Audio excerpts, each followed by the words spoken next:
மன்னார்குடியில் நடைபெற்ற மக்களை காப்போம் தமிழகத்தை மீட்போம் என்ற பிரச்சார பயணத்தின் போது புரட்சித் தலைவர் எடப்பாடி பழனிசாமி தனது அரசியல் உயர்தன்மையையும் மனிதநேய பிம்பத்தையும் நிரூபித்துள்ளார். திமுக தலைவரும் தற்போதைய தமிழக முதல்வருமான ஸ்டாலின் உடல்நலக்குறைவால் மருத்துவமனையில் அனுமதிக்கப்பட்டிருக்கும் நிலையில் அந்த சந்தர்ப்பத்தில் கூட எடப்பாடி பழனிசாமி ஒரு முறையாவது பாய் பாய் ஸ்டாலின் என சொல்வதற்கு பதிலாக அவருக்காக இறைவனை வேண்டி விரைவில் குணமடைய பிரார்த்தித்திருக்கிறார். இன்றைய தினம் நான் வரும்போது எனக்கு கிடைத்த செய்தி, திமுக தலைவர் முதலமைச்சர் திரு ஸ்டாலின் அவர்கள் திடீரென்று உடல்நிலை சரியில்லாமல் மருத்துவமனையில் சேர்க்கப்பட்டு சிகிச்சை பெற்று வருகிறார்.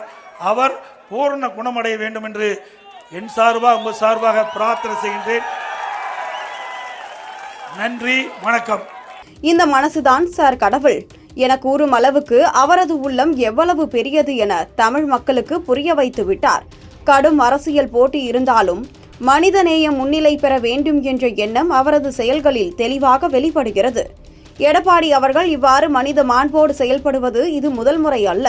இதற்கு முன்பும் எந்த அரசியல் தலைவர் பற்றியும் தனிப்பட்ட ரீதியிலோ காழ்ப்புணர்ச்சியோடோ எந்த கருத்தையும் பதிவு செய்தது கிடையாது.